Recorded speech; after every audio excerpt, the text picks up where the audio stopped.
Good afternoon. This is Penelope Flynn, co host and moderator here in the other hood.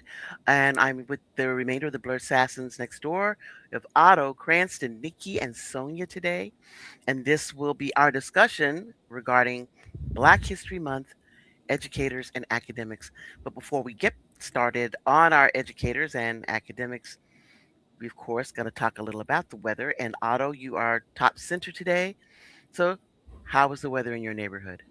Well, it's a little chillier than it was before, but it's not bad. It's 54 degrees, but it was about it was about 80 degrees earlier last week, and now it Yeah. dropped to like 54. It was 39 this morning, so it's fluctuating, and the remainder of the week is going to go right back up to like it was last week, which is 80 degrees.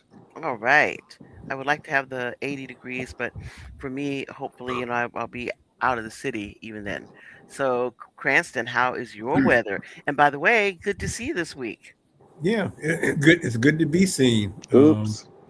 This to right now it's 87, but the temperature is dropping. It's going to get down to. It won't be a hard freeze, but it will be near freezing tonight, and it's going to be near freezing for the rest of the week. Wow. And for how long you going to hold your freeze? Um, well, I'm just looking at. They say you layer when it gets cold, so if as long as the top layer is fire, I'm okay. All right. All right. Sounds good. Next, Nikki, how's the weather? Oh, it's nice here. It's sunny here, and it's 87 degrees. All right. Good for you. Yes, Otto, I do have my fan on. Yep. Because You have your she's. fan on all the time. You have your fan hmm on when it's cold. You got your fan on. We even have the air conditioner on too. Yeah, your carbon footprint is huge. Hmm. hmm But at least I'm comfortable. That's good. And Sonia, you're up there at the, furthest north. How is your weather? Thursday it was near 50. Today you'll barely get above 30. Oh, And Wow. then go down to there until I'm trying to see when it was uh it'll go back up next Saturday, but then it dips back down into the 20s. oh, Wow. oh. They are Yeah, not. it's a blizzard conditions out well, Okay, but threatening all blizzard right. conditions. So are you getting snow? Yes. My Is it driveway snowing was now? the driveway was complete. Yeah, it's snowing right now. The driveway was completely empty yesterday. Now it has this nice coating of white, and my Florida car is pissed at me again. So what about how many inches are they predicting for you all? I don't know. I haven't watched the weather to see. I'm trying to see how much we got so far. 2 feet. They're predicting 2 feet at least. Because my sister lives up in Wow. the upstate near Yep. Albany, and it's Yeah. about 2 feet at least Sunday night and into Monday morning. Oh my goodness, Yeah. you Mm. They all. had ice warnings yesterday, last night. Have you been shopping already? Yeah, we're fine. Okay. Yeah, we're fine. I All even right. got the apple cider for just in case it gets too cold. All right. But Smart, you all, but you smart, all smart, have, smart. fireplaces, right? There's a yes, there is a fireplace. It's not. It's good enough for one person. Yeah. Wow. Fireplaces are a mythology. They look good, but You know what? They I don't be heating know, nothing up. but you know My what? I disagree because I know times that we have run our fireplace here in this house, and it takes a while for it to heat because the whole point is that the fireplace gets hot, it heats the bricks heat, the everything else in the walls, and it takes a mhm. while for it all to heat. But I'm saying it does heat. Once it gets going, it really does. My housemate is allergic to smoke soot. The smoke Ooh, part. So there's a gas fireplace which isn't okay. as Yeah, quick as the regular right. stove. Oh, yeah, but Or something's electric. better Sorry, than it's nothing. electric. Yeah. Something's better than nothing. But that's the whole point of not having electric because if the power should go out, you need to have something that's not electric. Well, the gas fireplace is pretty good because it doesn't have a flue, Right, right. so it uses gas, but at the same time, carbon footprint. You know, Yeah, but I think we're ours still destroying the have a world either flue. way. It had a So flue because it still has to vent the smoke, but it doesn't have the soot. there's no smoke Right. in a gas fireplace. Yeah, it is. It's just. Carbon monoxide, maybe. You know, you may not wake up, but Thank you for that. At least you're warm though. Yep. Mm-mm. until Right, you're right cold. up until the end. That's why you're warm until you're dead and cold. Yeah, there you go. You just what you call it. You just kind of drift off into a nice sleep. There we go.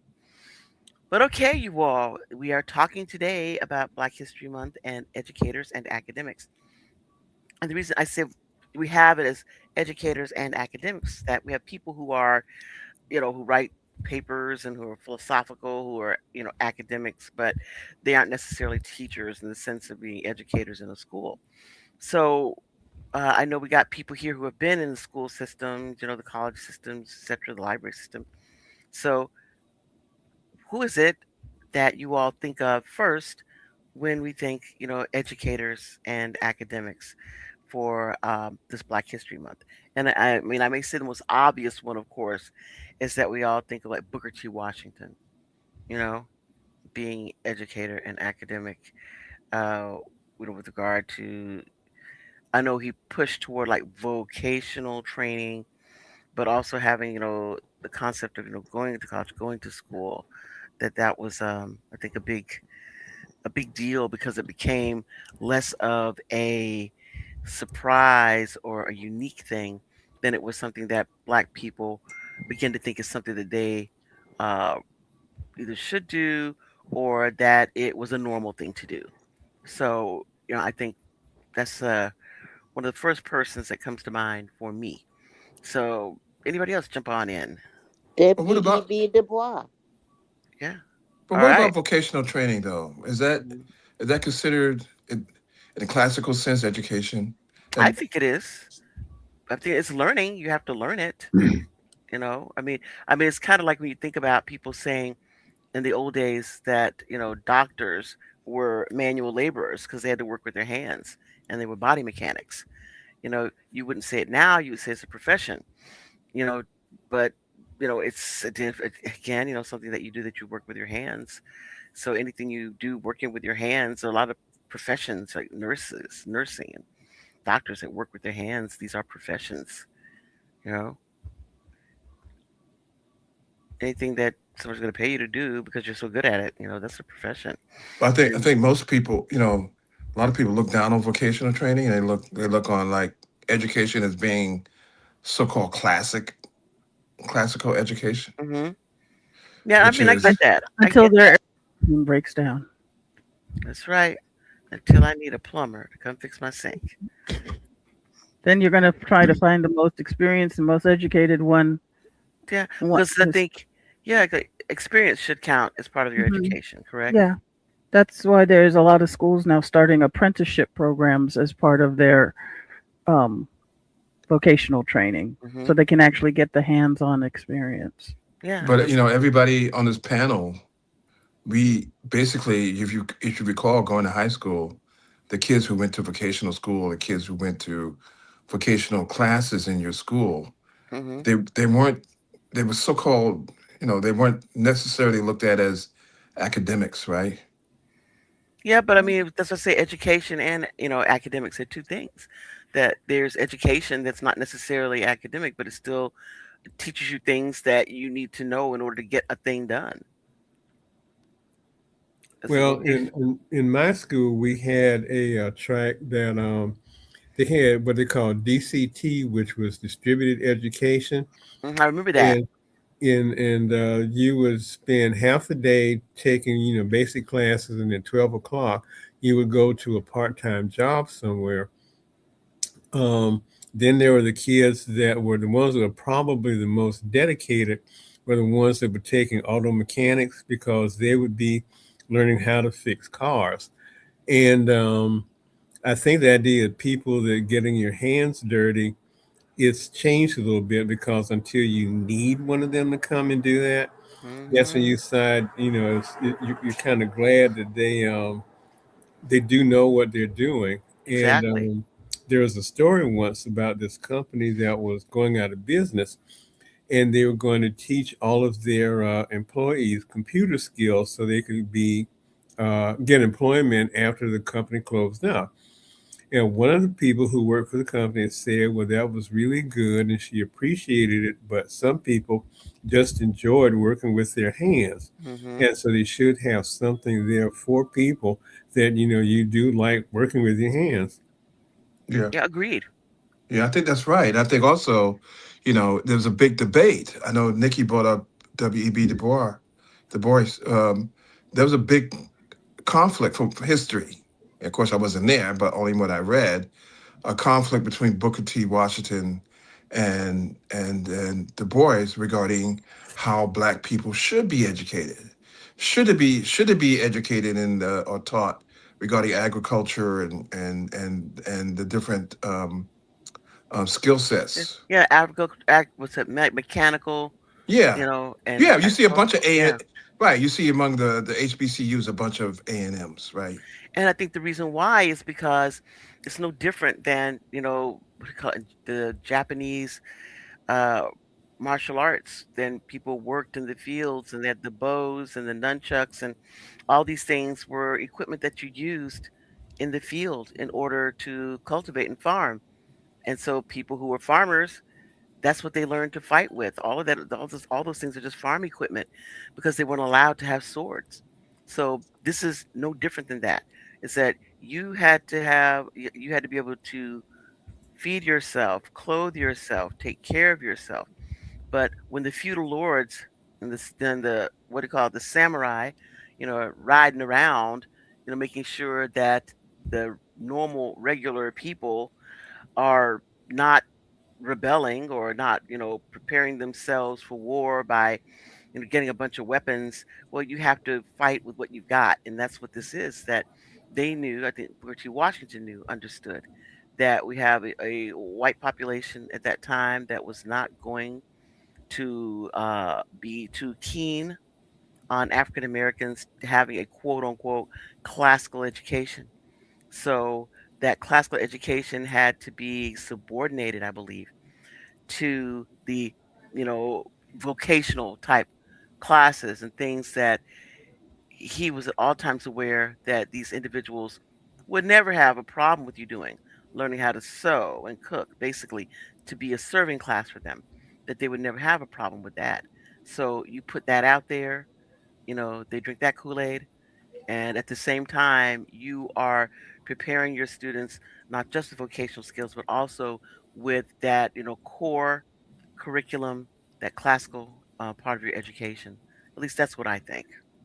I think your reading of it was I guess maybe perhaps it was a misunderstood because I think that uh, looking at history, it seemed as if, like you said, that the skill sets for mechanical agricultural stuff that was going to be a permanent class for Black people.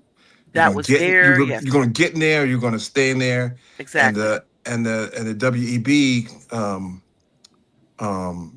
frame of thought was we need to know English, we need to know how to read, we need to know how to do math, we need to be lawyers and doctors and engineers Exactly. and other professions. Exactly. And I agree. But I think that what Booker T. Washington understood was that that is wonderful for people who will live in the Northeast. But those who are living below the Mason-Dixon line, and you're trying to get just a basic education, your children just trying to learn to read, in school, you get so much pushback. But this way, if they think that you're doing something that's going to be for their benefit, they have no problem letting you do it. So you have to, get your win where you can get your win. And I understand that we shouldn't have to hide what we're doing. They're not hiding what they're doing. But, we're not generally in the business of going around killing people, because they're trying to get educated. So they aren't in any, in any peril with us, with them going to school. The only people who are in peril for going to school is us. Yeah. Well, someone was stating something about Black doctors, Black OBGYNs specifically, And black women have a very high rate of Fetal dying in mortality. childbirth. Yeah, Yeah, yeah, but that rate goes really, really down when there's a black OBGYN servicing them. exactly. So I mean, there's of course there's like that's a direct benefit, right? Exactly. But you don't need But a you, again, you don't need a direct benefit. farmer But or again, listen, a direct benefit to us, right to us, to right, us. And they're not trying to create doctors that have a direct benefit for us. right, right. If you go to the doctor, it's going to be someone other than your specific ethnicity, right? And so it's going to be that the statistics show that you're more prone to be subject to fatality. Hmm. So I just think that there's always been this argument about education, and W.E.B. Du Bois and Booker T. Washington, they have framed the question for a very long time for black people. Agreed. But I think that it's very difficult for someone because I for a long time I was not as quite opposed to the position of Booker T. Washington. But growing up, becoming an adult, and understanding that even how many 100 years almost after the Civil War, being born like it was 100 years after the Civil War, and this stuff still persists. I understand we're trying to make safe harbor for people to be able to learn. Right. Well, I think for a long time that we were on sort of like a dual track among, especially working class black people, that there was a sort of a belief that if you were of one of the quote unquote good jobs at the time, if you had a funeral home, you were a doctor, you were a teacher, or you worked for the post office, that your children were kind of automatically expected to go into those occupations. Hmm. And if you were not in one of those occupations, it would be unusual for you to go there. But at the same time, black parents had always, at least when I was coming up, they would always want you to go to school. And sometimes they would even ask you, well, what did you learn today, or something like that, or where's your report card, or whatever. But at the same time, they didn't look at education as necessarily a means to an end. They also said, well, you need to find something to do to make a living, which is Right. why you could go off to college and come back with your BA or whatever. But if you had to go get a job at the local Sears or whatever and stuff, they were fine with that too. There was no crossover, but a sort of a parallel,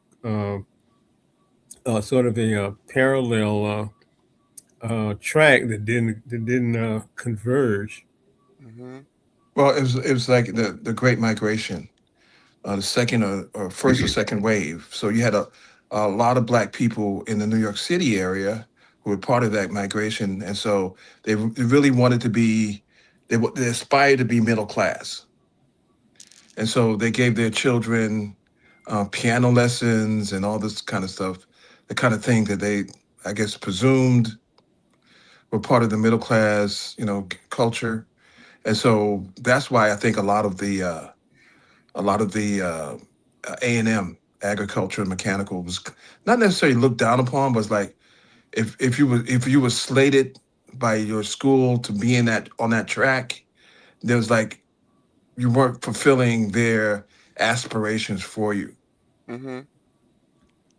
Well, I think the aspirations also, a lot of them were set by gatekeepers, because I remember I had an African American history teacher, and she was saying that when they were asking her, "What do you want to be when you when you graduate?" She said, "Well, I want to go to college and do this, that, and the other." And this person who was a graduate of one of those HBCUs told her that, "I know you need to go to secretarial school or something like that, because you're too dark to be accepted into any of the sororities, anything like that. You're not going Wow. to have a social life. You're not going to be able to do this, that, and the other." Wow. Oh Yeah, my yeah, So Cranston. God. Cranston's How absolutely frick right. flapping horrible. I heard about those Yeah, stories. Krantz is absolutely right. Ah, my God, I cannot. I'm sorry. Uh, uh, Sonia, Nikki, yeah. did you all Now, hear fortunately, she like didn't that? listen to that, but that's what she was told. I I was lucky that I had a black woman for my guidance counselor, so she and all of the black teachers rallied around me in high school, and I did also have some white mentors who pushed me forward. So I was lucky. But in the elementary school when I was back in New York, I remember getting Snickers when I said I wanted to be a doctor. Why? Just because No black everybody women else was doc. like And no black everybody women else doctors. everybody else were teachers and mothers and stuff like that, and I said I wanted to be a doctor. I never said I wanted to be a doctor of what, though. I now that I look back at it. But But like Who when you say knew when you're doctor, that people think age, you medical know? doctor. Yeah, but People who yeah, think knew? medical doctor. Well, we don't know all the different specializations when we're But young. I'm We have to saying grow up. when you're a kid and you say doctor, nobody yeah, Uh-huh. thinking Right, right, doctor of philosophy or something. They right. think right, But right, right. yeah, the parochial schools I went to encouraged education, but by the same token, you didn't want to completely outshine the men because then you wouldn't stand a chance. Yeah, I mean, I have heard those things like when I watched television when I was a kid. Remember Mhm. those things like an Opie on what's the name of that show? Andy Griffith, and I was so surprised because I think it was Helen, who was saying that some girl was better than him in all things, right? I mean, she could outrun him, out jump him, out throw him, she's smarter. And of course, he didn't like that. And so the girl did not understand why, they're trying to play and stuff, but he didn't like her. And so, of course, Helen was saying, the boys come like to win and do well and stuff. So if you beat them and things, blah, blah. So the next thing they did, she let him win, or she acted like she didn't understand something that she understood very well. And I said to myself, watching that, I went, oh my gosh. And this is the bullshit that girls got to put up with. Mhm. They tell us these lies, that, oh, you have to, show these guys, let them believe that you're not as smart as them, you're not going to go as far as them, that you need them to rely on them and stuff. Yeah, otherwise, they're not going to like you. And I guess to some extent, that may be true, may still be true. But I never liked it. I'm never happy about it. I I yeah, thought think, it's a it was and cultural I thing. think, I just think obscene. yeah, I think our school was, or the religion, because it was Seventh Day Adventists are extreme or are mostly conservative.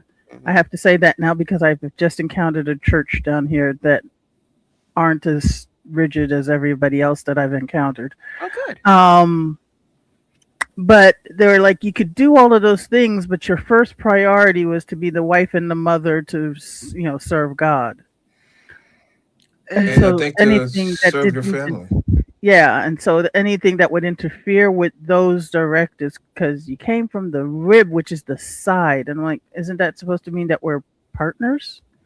Um, I did get in trouble for talking back like that a lot in school, Yeah, but you were thinking out loud. That's the yeah, problem. but I remember when we had standardized tests and my scores was always better than the boys. I remember looking around and feeling like maybe I shouldn't have done that well, because nobody but wants to be my friend because I did better than them. Which yeah. is which is crazy because I'm not a black girl, right? But I was never a black girl. Let me put it that way. So that wouldn't phase me at all. That would not. And I, but I went to a public school. I didn't go to a private school or Catholic school or whatever religious school. But it's like if you're good, you're good. Who cares whether you wear a dress or whether you wear pants or a pant dress or culottes or what? Ah, yeah, Like yeah. you need to if somebody's better than or getting better scores than me, then I need to work harder. Or I need to figure out what secret they're using Yes. What's your to secret? get better grades than me. Well, when we were, it was just expected that the girls were going to be smarter than the boys. So the girls were going to be the ones that did the homework, that finished their tests, that scored highest. And the fact that I guess you didn't get all F's on whatever it is you were doing was considered an accomplishment for the most part. I I agree. know a lot of boys like that.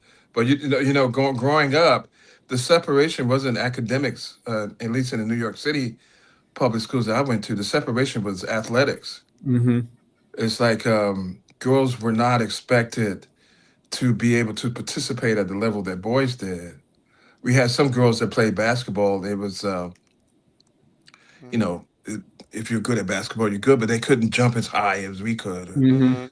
or run as fast as we could. But as far as academics are concerned, they're neck and neck, neck and neck. I mean, Hmm. the dean's list had as many. They had more. Let me put it this way: they had more black girls on there than black boys.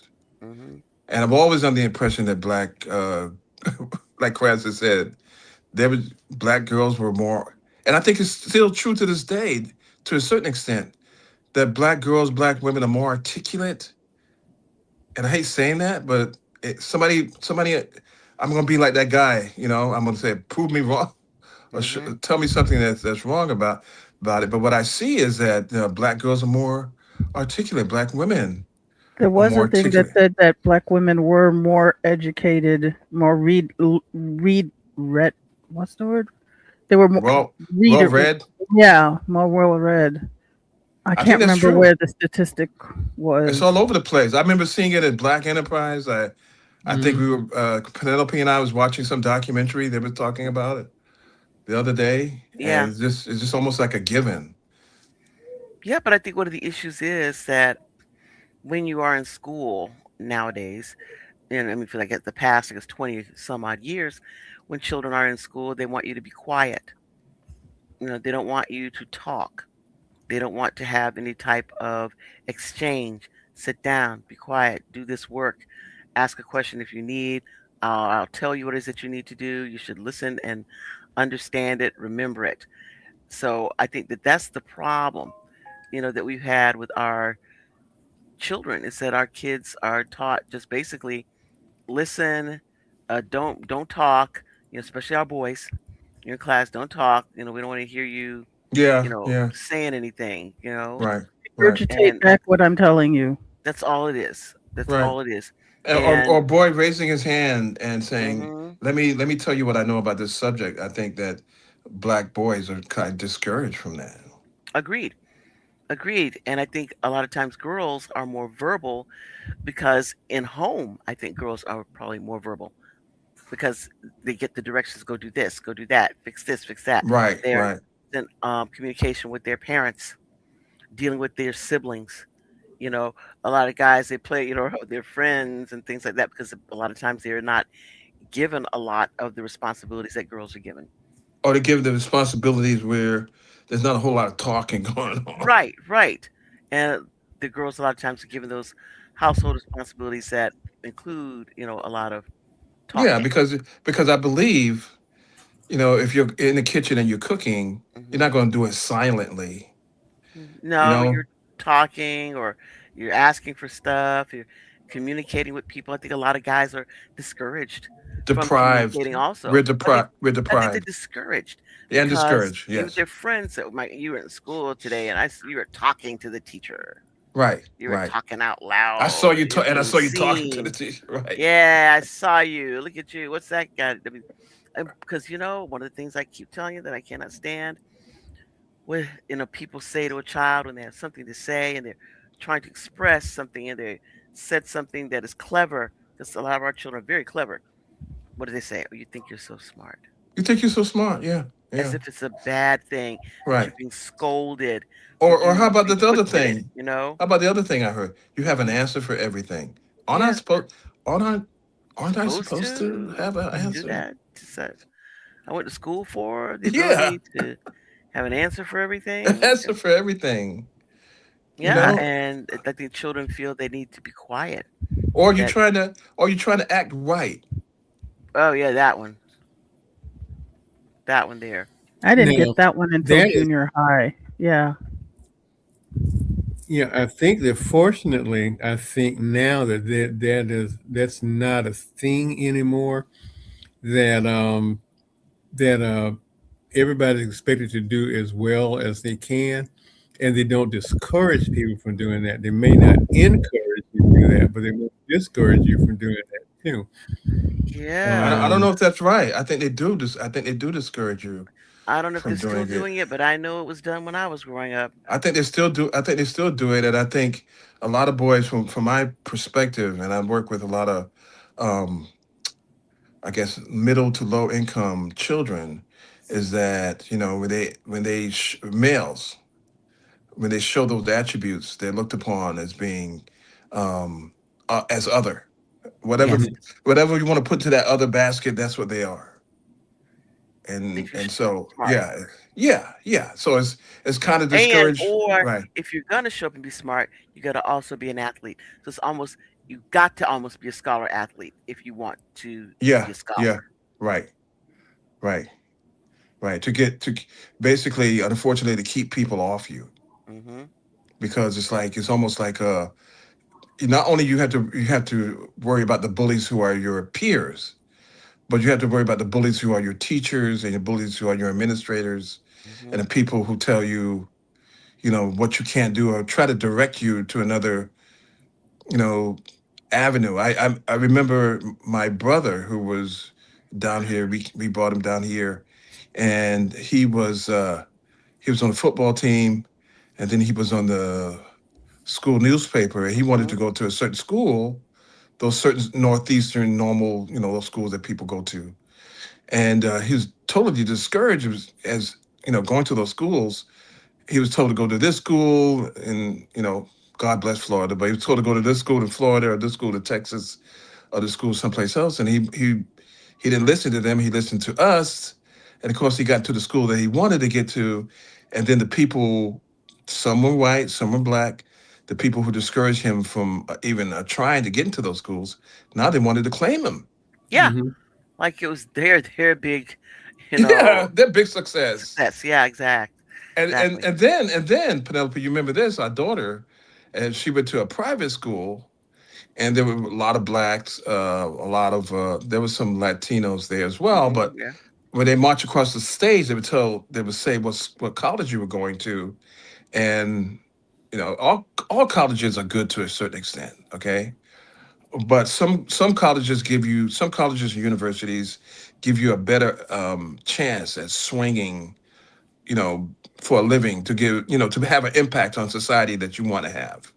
Mhm. And I was not impressed. I don't know about you, Penelope. I'm not impressed with the Well, colleges. and I was like, "Whoa, what the heck is going on with this? We pay a lot of money for this school."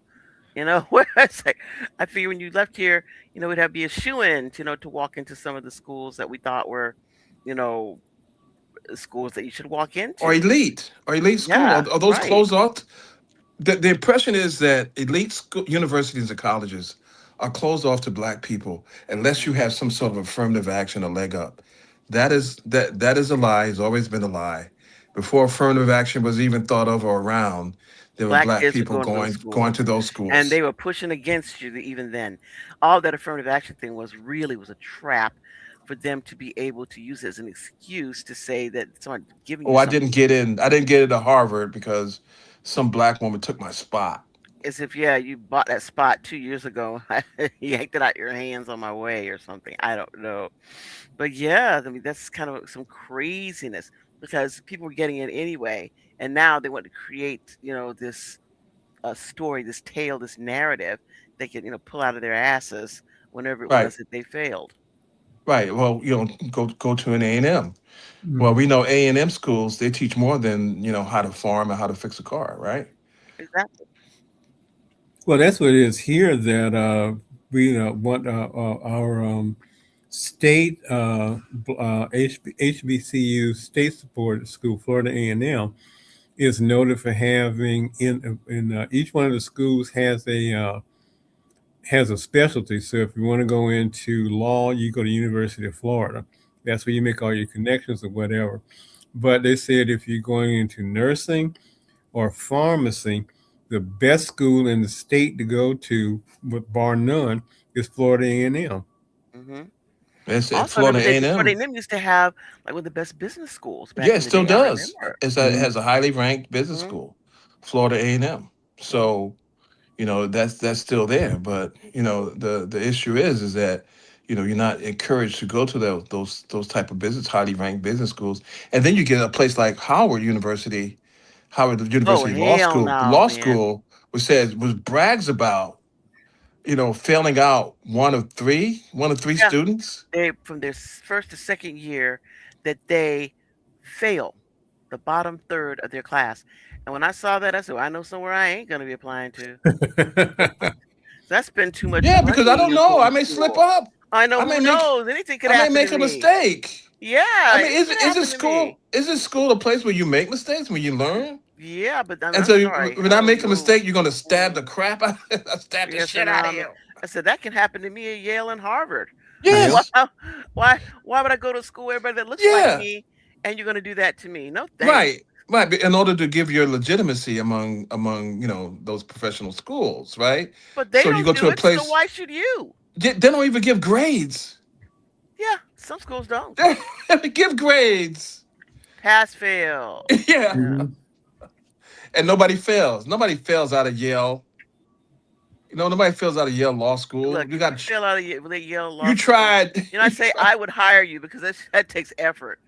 That's Mhm. obviously you put great effort into not passing that school, getting out of Yeah, that you're school. not failing. You're not Once you failing out of get those in, you schools. should be able to get out. But the flip side is you got Howard University, which is it's a HBCU, it's a HBCU law school, Hmm. and they brag about the fact that they fail students, and maybe that's the sacrifice they make so when their students come out of law school, they're considered like the best of the best.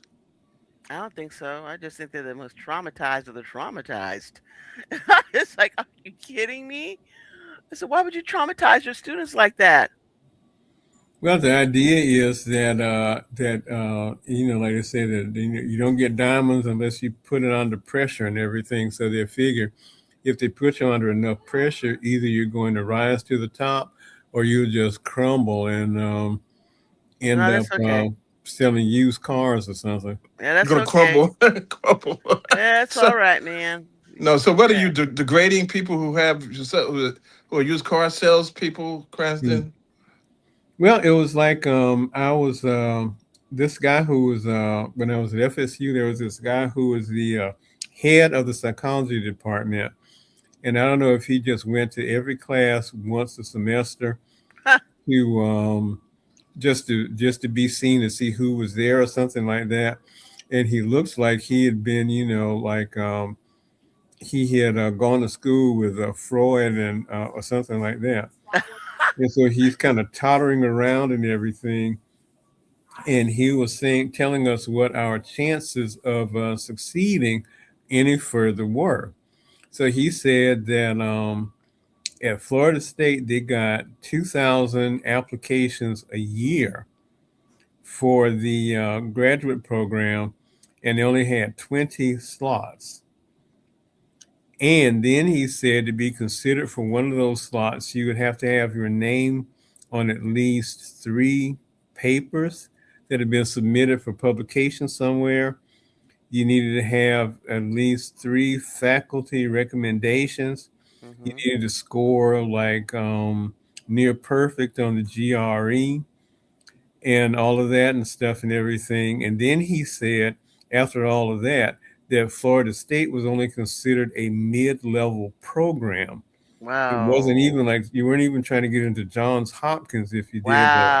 Yeah, Wow. that's depressing. That is Yeah. So depressing. we and then to sum it up even further to make us feel good, he said, yeah, because there are some people at this institution that they got in here, and if you give them a standardized test, you'll find out that they're really just high grade morons. Oh my Oh my goodness. God, that's like a hatred of students, I think it isn't kind it? of was, but I guess that was his way of saying, okay, well, we can turf these suckers out, so Hmm. Yeah, just by intimidating you and stuff. Hmm. yeah. I got that too. When I went to when I graduated, about to graduate, and I had an advisor who was I didn't know anything about law school or getting into law school, and so I went to him as we were supposed to figure out what law school we were going to go to, or I can go to or should go to. He was saying he gave me a law school that was in New York, and I was it wasn't on my radar. But he said, yeah, you can go to this law school, you can become an assistant DA, assistant prosecutor, and you live a very fine life doing that. And I was like, to my brain, I was like, that was way far from what I saw myself as. Mm-hmm. But that's how he saw me. Yep. Mm-hmm. And this old, well, he's old to me. I was 20 years old, so everybody's like over 30 is old to me. But it's like that's what he saw me. That's not how I saw myself.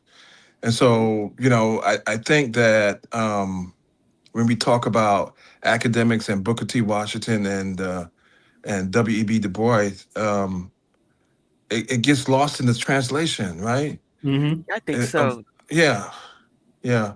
Because there's nothing wrong with the A&M schools. There's nothing wrong with going to Florida A&M, and nothing wrong with going to Harvard. They both have their quality points, right? The Yes, and there are quality, people that graduated from Howard with great attorneys, but yeah. they And are a lot of made. people that suck. There's Yeah, people who they graduate from like I Harvard that said, suck. they are made of sterner stuff than I am because when they start talking about anything, I'm one of those. I have lived enough life, even at the age of what 21, getting ready to go into school, to know anything can happen to you. Mm-hmm. Yeah, There's nothing because it guaranteed. has, That's because right, it because has it happened already to me. has. It So has happened anything to can me. happen to you. So if they say the bottom third of the class, you get kicked out as a matter of course, they're going to fail you.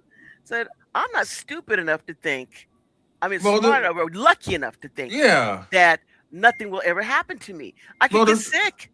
right. And Something happens to somebody in the my thing is, family that I'm not the able thing to is, finish. you can run into a class where everybody is good, and so they Hmm. have to stick to their bottom third. So That's right. they'll throw That's your ass right. in the bottom third, although That's you don't right. belong there, and you're like, Yeah. hey, then you go to your mom or something, and then mom, they put me in the bottom third. Well, you probably belong there. That's where Yeah, well, there Mm-hmm. you go. That's you, what you happens. know, you should have worked harder. That's right. And I mean, understand, that's what. I mean, you could be what is a low C student and be out, and that is What are insane you? to If you're me. talking about 300 students, if you like our school, where you have two different, Sections, yeah, so two 150 in sections. each, yeah, so you Yeah. talk about what, 90, you about 90 students, 100 students, 100 students are Hmm. going to have to go home to mama and tell them they got kicked out.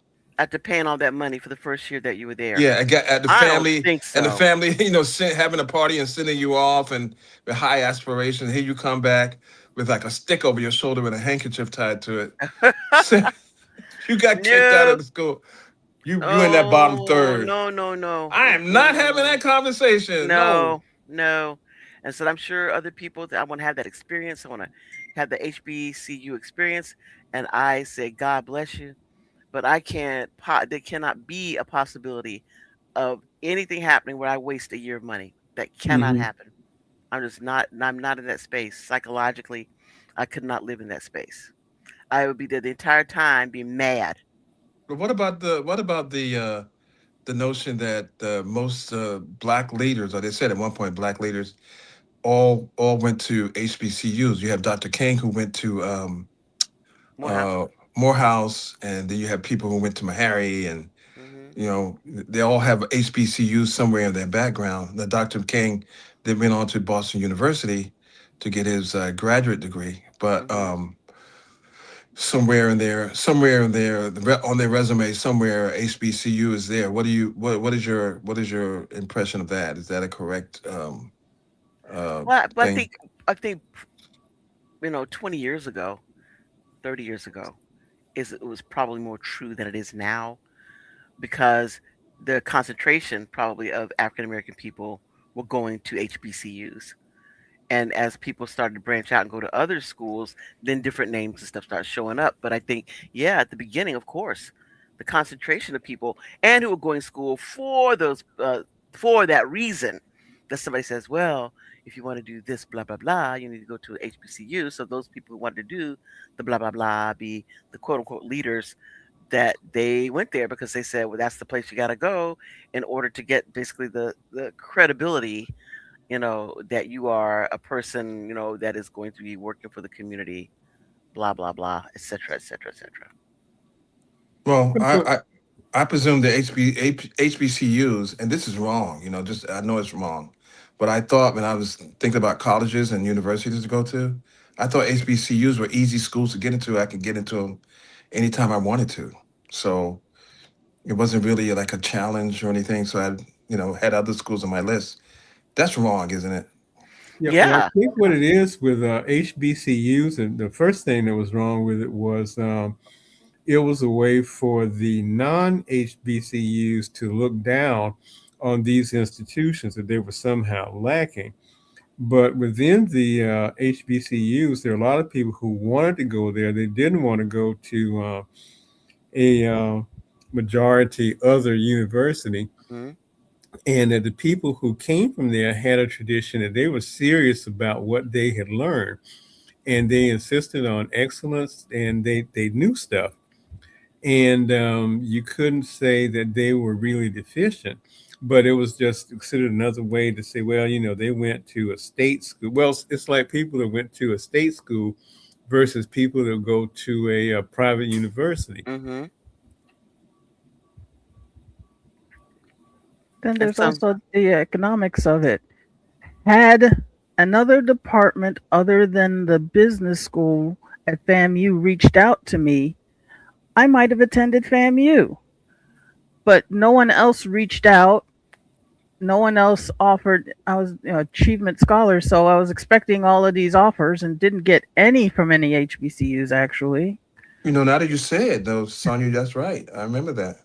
I never Um, got anything either, I don't think. I got a whole lot of stuff from other schools. Yeah. yeah, I You got a know, I got partial stuff like scholarship from MIT, I got to think from and Drake University and I didn't even apply. I got stuff. I got stuff from far away as Texas. What's the name of this Texas? Austin, University Yeah, of University of Texas. Texas at Austin. I got recruited from there. I got recruited from Nova. I said, "What's Nova?" Mhm. I don't know what Nova is. So, but it's in Florida, so I'm not Right, going right. there. I'm definitely not. But no HBCUs. Howard, none of them. And then come to find out, there's so many HBCUs, more than you can count. I mean, there's some Mhm. HBCUs I never even heard of. yep, And no, none. You're right, Sonia. None of them reached out to me. Me either. Is that because of the way that the government sponsoring was done, or what I exactly is that? I Because think because it's I because identified myself as black on my I think it's because a lot of the schools in our years assumed, you know, of course, parents are going to push their kids towards the HBCU because they want to protect them and give them the best Mhm. education possible. Where, because my mom said when she was living in New York, she remembered Grambling and all of those places. Mhm. Even when she dropped out of school, they were still recruiting her. I never got Um, recorded by any of them. Me but either. yeah, I didn't get any, and, to the detail where Princeton did their research so much that they realized I was a Michael Jackson fan and made the mistake of putting on my thing. You could room with Brooke Shields. Mhm. That's not what I'm interested in for But school. they're trying to recruit you, so they're doing everything that they can to Right. make you But come. I only school I got from only HBCU I got from was FAMU business, and it wasn't even a full scholarship.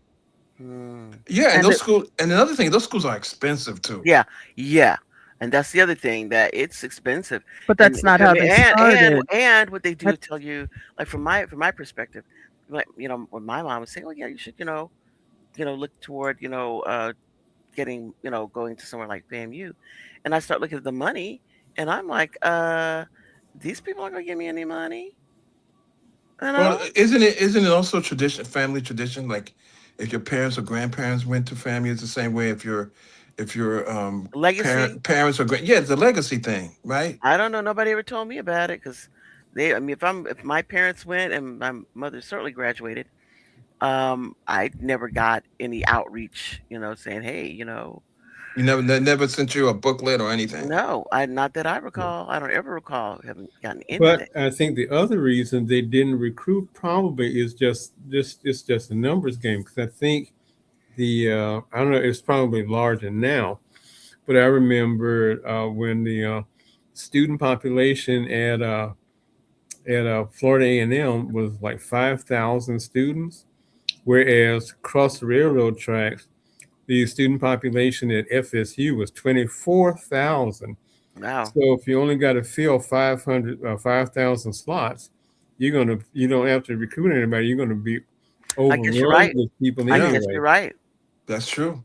That's So true. it's just a terrible numbers game. Whereas if you got to fill 24,000 slots, yeah, you're going Right. to reach out to You got to do some everybody. work. Yeah, Right. to You're get. right. Right. And another thing is, if you're a school like that that's struggling to keep your head above water, you certainly don't want my poor ass as a student. Cause I ain't got no money. I didn't Yeah, have any money. So it's like I tell you up front, I ain't got no money. So one of the things that you're gonna help me go to your school is money. help me get some Yep. money. You know. Yeah, It's because like hard. A lot of the Ivy League schools now they say if your family earns under $200,000, you can go there for free. Yeah. all right. They just came up with that. Much too late for me. Okay, of Yep, course. they should have made that for me. Yeah. I'll go back now, right? Yeah. Can And, I start all over? and we found out yesterday that uh, at our alma mater, which is an Ivy League school, we found out that the financial aid maybe probably is discriminatory. Yeah, and I know they discriminated against me, and it was. I mean, in fact, I'm seriously. Every time I think about it, it makes me mad, and I'm seething, and I want to do something about it, but of course, I got all this other life stuff to do, so I haven't had an opportunity to go back and complain. But when we met in school, we were dating. What, first year? We got married second year. The end of second year, we had our first child, and of course, in fact, my oldest son graduated. We graduated on his first birthday. The day of his first birthday was our graduation date from school. And that third year, it's okay. Time for me to do my financial aid. So I go in. So okay, and understand, I've already been married for a year. So I go in and having a child, for a year. So I go, well, I had a child, not for a year, just had a child the previous year. So I go into my financial aid. I said, okay, well, this is, what I made, and this is what, spouse made, both students. And so you're working during the summer or whatever, you got that money, but, nothing really else because, you're a student. And they would not predicate my financial aid package on my income and said that I had to use my parents' income, even though they weren't giving me any money, Mm-hmm. Yeah. which loaded me down with a lot of debt. Well, you know what though? I think it was the same. I had no money. My family had no money. Hmm. We were PO because we couldn't afford the O and the R. Mm. We were PO. So still wound up paying a whole lot more money, in subsidized loans and all that kind of stuff. But people who were upper income and high income and mostly white didn't have to pay what I paid, right? Yeah. Weren't loaded with the same amount of debt. And so the issue is that we saw from heard from yesterday is that if you're a black student, um, and especially if you're poor, that's your choice, right? So either load yourself up with a huge amount of student debt or stay in your poverty that you're in. Stay in your lane, man. Yeah, so that's a gamble I took, and Yeah, and but still, we have but that burden we of got that that huge debt. burden, right? That huge debt coming out of school, you Well, I know. think what happened is that the business office people took over the universities, Yes, and yes, they began to do predatory lending, just like yes, Loan they Yep, Star. did. absolutely Yes, right. they You're did. absolutely predatory lending is absolutely right. At high interest rates and high penalties if not Hmm. paid, and you're absolutely right. And that's part of the educational process. And so it's like basically it's trying to steer you into something else, either not going to school. I mean, if you want to become a farmer or you want to become, whatever mechanical means, what does mechanical mean? I mean, agriculture, mechanical. What does mechanical nowadays mean? I mean, people who are, like you said, when we were young, you go on vacation with cars, anything that's What does physical, it mean now, though, at a college level? I think it's still, engineering even I think would be like mechanicals, wouldn't it? Yeah. So, those are high paying. They result in high paying jobs. Hmm. and so high paying jobs are not in our community. So you turn yourself over to the large corporations basically in Basically, order to pay back your predatory loans. that's right. And because there's a disincentive for you to educate yourself. Right, right. And not only that, but a lot of these companies that make these loans, they just got in early on the flipping things that they will sell your loan to another company with that's Absolutely. Yeah, who owns that now, and then of course they charge you interest, and it right. stays on your And credit history and penalties. Yep. everything. And Yeah. And thank you, Bill Clinton. Thank you, Bill Yeah, yeah, I Clinton, mean, for that. I'm looking at this student loan document that I signed when I was like 17, 18 years old, and I'm scribbling my name on it. I said, "Boy, I sure didn't read any of this stuff." And hmm the thing is, how in the world they're going to let you sign a loan agreement when you haven't even been to college yet? I know I haven't. You I know? didn't even. Yeah, I wasn't even of age of contracting age. Yeah. I didn't read anything. I just said, "Hey, look, just give me a room and let me go to school." And I would have Yeah. signed. I would have signed anything. Yeah. I would have yeah, signed the And Beelzebub's. yeah, and most people's parents, it's like, I guess the past few years, my sisters and I were having this conversation with our mother about, this student debt, this onerous student debt. And she was saying she was completely like unaware because she never had student loans. They didn't give them student loans. So she said hers, like, you had to work to make the money to pay for it as you went along or whatever. But she never understood how much debt burden that my sisters and I were under hmm because we had to get loans in order to go to school. Yeah. It just goes to show you weren't paying too much attention to what it was that was going on with me then, were you? yeah, Well, and they didn't have any type of education to tell you. Do you know what you're doing here? Do you know how much Exactly. this is no, going to I mean, no cost you? counseling, certainly, no loan counseling. my family, to my mother did. I mean, she understood this stuff, but the problem was coming out of high school, going into college, and I worked my planned my work, so I had grants and scholarships and all this stuff basically to support me. I think I came out of undergraduate school with like $7,000 worth of debt. hmm Law school is a different story altogether. So, but they figure, I guess it's an acceptable amount of debt, which I paid off like by the second year that I was, out of school. But, But you know, the other debt, I mean, that's yeah, onerous. you never. I mean, Onerous. the penalties, the interest rate are astronomical. But Yeah. the thing is, nobody And it never counsels goes you. down. Yeah, and nobody It counsels never goes you. down.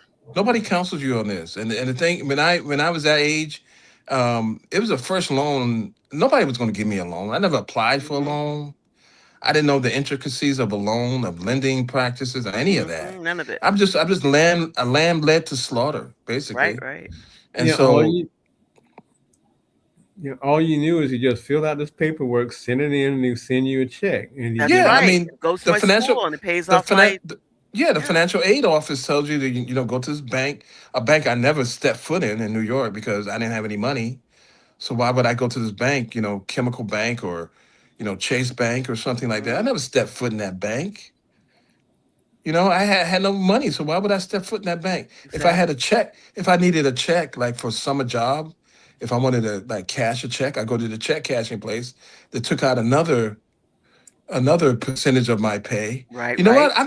As you speak about them, I'm getting angrier and angrier. Yeah, it's exactly. like I it's like I feel was you. taken advantage of. Yeah, Yeah. yeah. I mean, we're supposed to be educators and academics, but we're really kind of talking about Yeah, this I was whole talking about Booker process, T. Washington and W.B. Du Bois, and I was ready to talk about Marva Collins, her Yeah, great stuff, and the thing is that we should strive to be at a benefit to our community. That's why we get education, that's why we right? do it. That's one of the Yeah. reasons. And but it's like you got this other stuff that's there, you Mhm. know.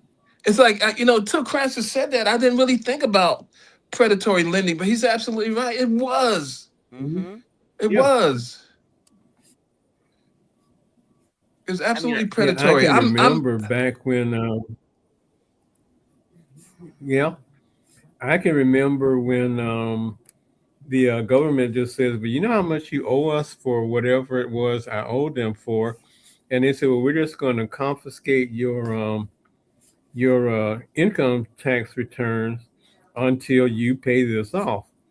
And I Mhm. said, "Well, okay." And I was never one of those people that would schedule my year around like tax season or anything like Mhm. that. So I said, "Okay." I didn't have it anyway, so okay, you go ahead and take it. But they had taken it for so long when they finally said, "Yeah, you finally paid your debt off, so we'll send you a the remainder, whatever your refund was." And they had done it for so long. I was like, "Why is this envelope so flimsy?" Because when they started taking out my tax return money to pay off my debt, they were still using punch cards. I didn't know they'd gone to paper check. Oh. Wow. Mm.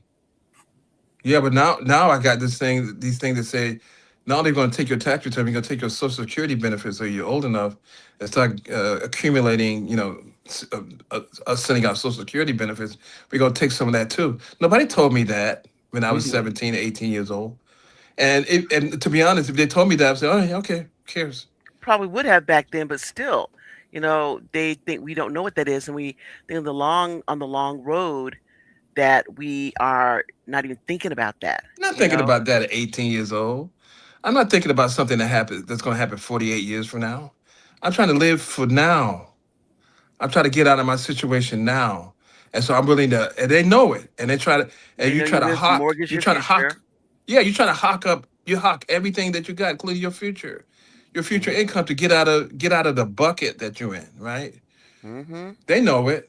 And that's why poor people, especially poor black people, but poor people in general, are just such a moneymaker.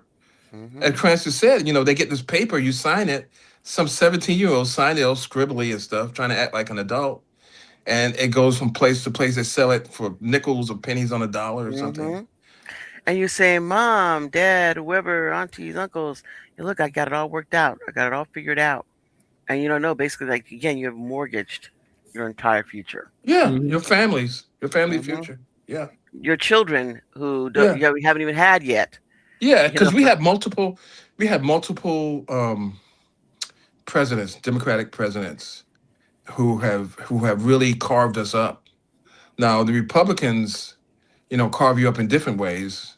Getting student loans and stuff being able to being sold to private enterprises. But as Mhm. far as carving you up, as far as like you can't even discharge this thing in bankruptcy. Yeah, You thank know, you, Bill you Clinton. you you can, yeah, they can garnish, different wages and income tax and Social Security and stuff. That's Democratic presidents did that. Yeah, And that they. as we were saying yesterday on the panel on the at the school that we were the school panel that we were We're listening listening in to. on. Yeah. Yeah, it's like, okay, we had Biden talk about extinguishing student loan debt. That really could have been done. That really could have been done. But you have certain aspects of finance that debt means a lot to them. That paper means a lot to them. Mhm. Yeah, those hedge fund managers saying, "Now, wait a minute, And you go, you gonna what? what?" Even if they know the paper has no value, holding the possibility of recovery on that paper still Hmm. has value to them, especially those pooling agreements, you know? Yeah, pooling agreements, because if I bought it for a penny and you pay, let's say we get a settlement with you and you pay a nickel, Mhm. that a nickel is more than a penny in my That's right. arithmetic. Absolutely. And we have no idea. And coming out of high school or coming out of college, we don't have anyone teaching students that type of literacy, and to tell you over time this is what it's going to be. Now, somebody could explain that to me and I would have understood, because I remember having those classes where they bring you the video of what happens when you smoke. Oh yeah, I remember If that. you smoke every day, this is what will happen to you. This is what your lungs will look like, blah, blah, blah. They only had to show me one part of that film, which was, if you smoke a pack of cigarettes a day, this is how much it's going to cost over a month, Yeah. over a year. I'm like, well, I know who's not smoking. I was like, I don't have that kind of Right, and the money. same thing with drugs. I think. What are you Yeah, talking same about? thing. Heroin, Are you cocaine costs crazy? $100 an ounce. What do you? It's like, you nuts? I I know thought. somebody who will never take drugs And I Yeah, ain't I'm one of not. those people because I'm too cheap. I would never do Yeah, it. yeah. I'll take the drugs remaining on the mirror after you finish snorting it up your nose. I'll Yeah, take the no, leftovers. I'll I'm not accumulate the trying leftovers. nothing. No, not for me, not even that. Because I say I don't even want to have the possibility of me getting addicted to anything I can't afford. So heck no, I'll be not picking up. even interested. I've been picking stuff up like RFK Jr. off a toilet seat. Yeah, snorting coke off a Yeah. toilet seat. Okay, Yeah, that's man. all right. Saying you Well, let that that's person manage your health issues. that's the Okay. thing that I always wondered about is people that are always bumming cigarettes off people. How did you ever pick up a smoking habit in the first place? You're There we always go. bumming because you're always bumming it off people.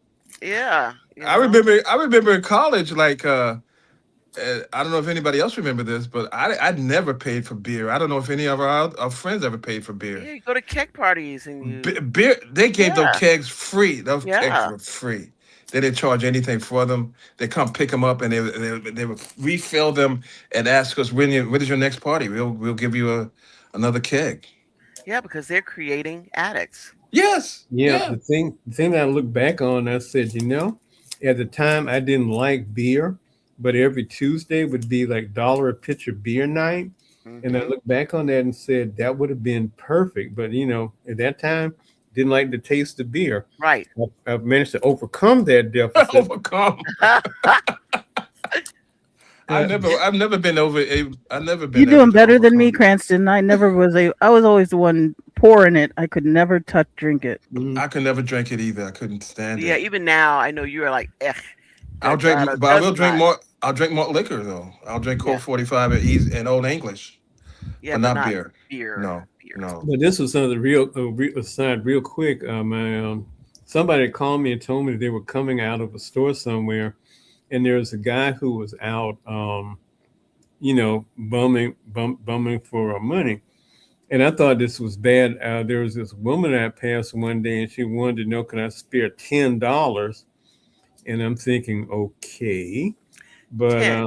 Huh. this That's she passed by this guy, and he was at money. So she said, well, no, I don't have any change on me, so I don't have any bills to give you anything. And then he said, well, I'll tell you what, why don't you just, whatever you're going to give me, just cash app it to me. I said, you know Why would I? what? Why would I connect with you like that? Yeah, let me give you my information. Let's Let me just give you do my that. bank account number. Let's just do that, me and you. You can take what you need and then leave the rest. Yeah, Yeah, yeah, but it's panhandling in the 21st century and stuff. Yes, it's all electronic now. Mm-hmm. See, yeah, you be sending me messages every week asking me for money again. No, they won't have to because they got access to your bank. No, you still have to approve it Yeah, Yeah. that's what you think. depending on your settings. Yeah, There depending on your is settings, there which could be is a your phone could way. be cloned. All that stuff could be. Mm-hmm. Yeah, I'm not giving my Zelle or Cash yes, App yes. to Somebody told strangers. me there is a way that you can kind of backdoor it. If you cash out somebody something, they can get into your account Of course somehow. they Wow, can. Of that is course they can. insane. Cash App is not trying to protect you. And if you tell the cops, yeah, a lady that was bumming cigarettes, Yeah, I I Cash gave Apped her her $20. I gave her access to Yeah, my are you account. I joking? did that. Yes, that was me. Yeah, I did that ish. That was I'm me. not doing that. Uh-huh. No, you're asking for it. So no, I'm Yeah, not. I'm not. and Yeah. you get what you deserve. And that's the thing about our education. So we have, the agricultural, mechanical. We have the classical education. Hmm. But do black people get educated or be educated as to these predatory, as Cranston I put it, think no the one is. yeah. I Mhm. think no one is. I think very rarely is anyone educated in that. I mean, most kids is like, if even if their parents are going to pay it off for them, they do it. The parents think, okay, this is how much it's going to cost over time. We'll just pay that, blah blah blah. But they're not looking into it. No, and the thing is, Yeah. like, you know, getting summer jobs. They still have those, by the way, summer jobs.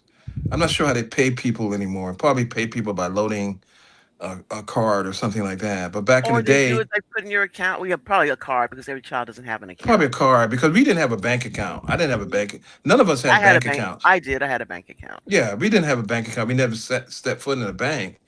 But we do credit card check cashing places, and that's why you Yeah. see check cashing places in poorer neighborhoods. Hmm. You know, One because thing I I had to. recall when I Mhm. was about 12, I think, is when my mother took me to the credit union and opened my credit union account when I was 12.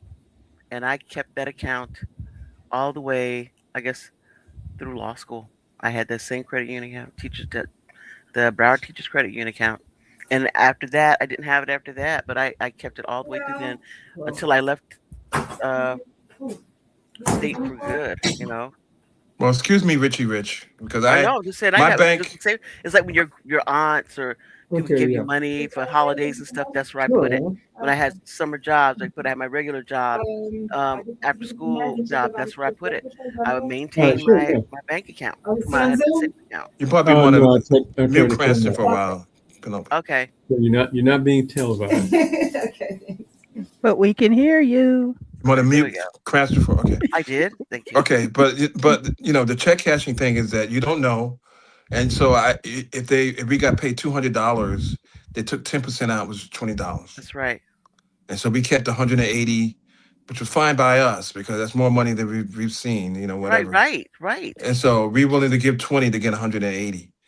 But you know, you got all these poor kids coming to the check cashing place, and they're just I mean, they making just money have it hand over after you. fist. Yeah. They're not I doing a mean, damn thing. they don't even open like have a separate program that No, the city should even set up saying here you get you children come with these checks and you don't charge them that fee. and You know. those checks are bond. I mean, they're Hmm. issued by the city government. It's not going to bounce. That's right. They're not personal. They might as well be called, you know, payroll checks, right? Yeah. And so you know they take a percentage out of it, and it's golden. And we're walking around with this cash in our pocket, Yeah. It was which you kind of know, scary. which is you know, back in the day, having cash in your pocket is you know that's felt great to have cash. $180 in my pocket. I'm 15 years old. I'm a Yeah. millionaire. Okay. There you go. Yeah, but I think, but again, people know it's that day of the week when children are getting their checks, and it can be a Right, dangerous time. right. So you know that kind of education about predatory lending and stuff Hmm. is that considered vocation education? It's not considered classical, right? Financial financial literacy. literacy. Yeah, that should be part of There class are, education. now they don't. There's now a push to teach it more in schools, but it's not gaining strength because of the current education support from and the because government. and because no the people who you protect yourself from do not want you to protect yourself from them. Yeah, And I it's mean, like what's the excuse? Is that but is that yeah, considered DEI too, or something? Or no. Towards the end of the Biden administration, because I was seeing grants after grants for setting up literacy programs. But after the change of regime, those grants have disappeared. because these institutions don't want you to understand Mhm. what is happening with the money, how it is that is affecting your credit or whatever moving on. They want to be able to take as much as they can from you for as long as they are able. yeah, you sliced and diced, Mhm. and you don't know how much you sliced and diced. You know, I Mhm. mean, you know, even the fact that you talk about agriculture and mechanical schools, but we just saw a documentary about Alabama prison where Mhm. the labor was basically it was free labor. It was free labor from the prison, Yeah, and they will purchase labor. It's right, what's called conscriptive labor is a word for it. That people basically are getting labor from individuals within the prison system. You're not getting paid, but these companies are, they're paying the prison system for that labor, but you're not getting a dime. Or and you're literally getting a dime to your yeah, If, yeah, commissary yes, account. if exactly. that much, If that if that much, if much. that much, and it's a documentary that was was nominated for an Oscar. What happened was in Alabama, the prisoners they held a strike, Mhm. and so the prison retaliated. You know, Yep. because there's no NLRB, there's no National Labor Relation Board. Your So prison they relation board, yeah. right, so they held a strike, and the prison retaliated by feeding people like a cookie a day or something, or Mhm. something like that. And so the prisoners they broke. They Mhm. broke the strike because they wouldn't work. And the companies that were making so much money off this free labor, I think amount of like $500 million a year off the free Mhm. labor. Yep. They the prisoners broke because they weren't getting any food. And so I think we talked about great educators, but the question becomes, are we receiving a great education? Mhm. Well, I mean, I There's could so many say, traps yeah, for But there us. are. yeah, I was there's gonna a say, there's, if you look back at your own education, the black educator, teachers, professors that you had, is there anybody for you all that stands out that you say this person made, these persons, made a real difference in my life? I could say I didn't have that many black teachers in my academic career, but and it's really sad, but I don't remember their names. But just them being there, male and female, but them being Mhm. there meant so much to me. Well, I I, gotta say, I had some black teachers that really made a big difference in my life. My fourth grade teacher, Mary Richardson, my 10th grade advanced English teacher, Maud Humphreys, Mhm. my music teacher, May Jenkins. Those people have made a real big difference to me. Yeah, I think I that's Hmm. important. yeah, I was gonna say I remember my first grade teacher who was also my third grade teacher, Miss Lofton. My fifth grade, sixth grade teacher, Mrs. Armstrong. Um, I cannot remember the name of the musical director for our school, but then when I got into junior high, I don't remember. There were coaches, but I don't remember ever having any of them as my teacher. And Mhm. then in high school, I was fortunate enough to have Mama Champlain, is what I ended up calling her. She was my PE teacher. She and I can't remember his name now. See, I'm trying to remember, and I'm not going to remember it. The driver's ed teacher, who was also the track and field coach, would Mhm. make me miss stay out of the activity to fill out scholarship forms and What, applications. why'd you call her mama? What was that mama thing for? Because she took very good care of me. Her name was Vera Champlain. I just found out she just passed away. I didn't even know she was still alive. Um, she took very good care of her students when she knew that you needed that little extra. And Mhm. so those of us who she took care of us like we were her babies. And Mhm. she was like making sure my babies get into college. Right. And then Easter Pittman was my guidance counselor, and he wasn't my direct educator, but Leon Miller was the head of recruitment for the community college. And I remember him standing up for me to my uncle because my uncle was like, "Oh, we'll just send her to community college and then figure it all out from then." And he was, "There's no way in hell I'm going to let you send that child to community college. She's Mhm. going to be bored. She's not going to do well. She's going to drop out of school, and then she's stuck here in Panama City." Mm. And he was adamant, and would send me, "Have you seen this application? Have you seen this, scholarship?" Um, so he wasn't a direct teacher, but he was an educator that had an influence. And then when I got to college, the vice president of student affairs took me under his wing, and then the vice dean of basic studies, and a whole bunch of other ladies um, j- followed the dean, VP of student affairs. He and his team made sure I got out. Hmm. Um, I only had $5,000 of loans, and that's because I had an advisor who didn't know how to advise. Well, Oh, he knew how to advise. He didn't Well, advise you. he didn't, no, yeah, he didn't look at my complete record and so, mm, oh, you still need to get your minor. You don't have enough stuff for your minor. whoa. Um, And then then they and then do get, and after I finished it, somebody else looked at my degree. He's like, "Why didn't they just let you get a humanities minor? Because you've got all these extra humanity classes." wow, That didn't even would have- think about it. They required you to have a minor? Yeah, for Bachelor of Arts, you have to have a minor Mm, in like a language or some. They had certain fields, but she's like, you could have just gotten, because honors classes, I would take any kind of honors seminary or workshop that looked interesting. Well, they were all above the 300 level, 3,000 level, and they would have counted towards a minor. mm, okay. But because they were honors courses, they didn't know what to do with them. Well, well, cool. So I was fortunate. Yeah. What about Yeah, you, yeah. Penelope? Black teachers? Yeah, well, I had a few that, like you say, set you on the path, and then some that kept you on the path. I mean, because my mother, of course, was an educator, when I was growing up. So, you had that, in your household.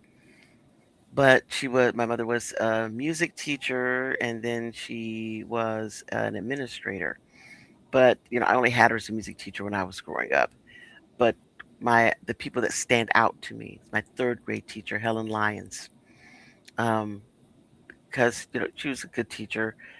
I worked I worked pretty hard. I thought in her class. Sometimes I think she knew I could have probably done better, but she was my teacher in a year that was a very difficult year for me when our grandmother died, and she just was really solid person and had a lot of expectations for me, but was never the type of person that was like always like on your back, but had a lot of expectations and always get a lot of positive reinforcement. When I was in seventh grade, I guess. What's her name? Betty Brown. What's Miss Brown's name? Uh, but yeah, she was my one of my teachers, social studies. I was doing, not the best job that I could have, and she would always call me on the carpet about it, and I complained about it. And she was saying, I said, you're picking on me because my mom works here. And then she had everybody else in the classroom stand up and say how she called their parents as well and told on them. So then I had to shut them up. So there we go. But I regret the fact that um I found out recently that she just passed, she's died. She's younger than my mom. I did not know that she had died because I was thinking the next time I went home I wanted to see her and I wanted to tell her, you know, how, I was just being an asshole back when I was young and how grateful I was that she took the time to stop and set me straight. So I didn't get an opportunity to Yeah. do that. And of course, there was Miss Davis, when I was in eighth grade. And, she was, that is a person who would, walk through, hell for me. Always a major promoter for me all the time. To understand, we went to a school way predominantly white, and she, I think, was thrilled that I transferred there from another middle school and was trouncing everybody. And she was always so happy, and I worked really extra hard to make sure that she got to have the bragging rights. She's much older than my mom and stuff, but I want to make sure she had those bragging rights, so I worked hard. And of course, at the top of the list was Cora Sutton, my AP English, advanced English teacher when I was a senior in high school. One of the best teachers, I ever had. It's so much respect for her. I mean, she was, like, really fantastic. Somebody you look at so unlike. I mean, she was one of these people that spoke in one of those voices that was just like so, she sounds like somebody that would hit you with a ruler, you know, if she spoke. But she was great. Also, always had fantastic support from her. What a wonderful human being. Great. Those are people that are standouts in my academic career that I don't think that I could have made the journey without them. Okay, Cranston. Well, I had most of the teachers that we had when I was in high school were uh, were woefully overqualified for what they were doing. Them all, pretty much all of them had masters, and they just didn't expect certain things for you not to do. You know, they didn't have to tell you we're going to have a test this Friday. You knew if it was going to be Friday, you were going to have a test. They didn't ask you, did you do your homework? They would just say, turn it in. Hmm. And they always expected you to do your best. But the two that I remember was one Betty J. Sessions, who was one of the English teachers, and she was doing a.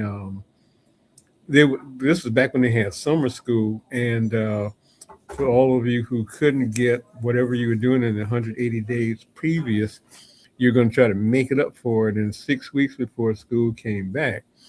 But you could essentially come in and just audit these classes, and you would learn things. They would give you assignments to do because of that.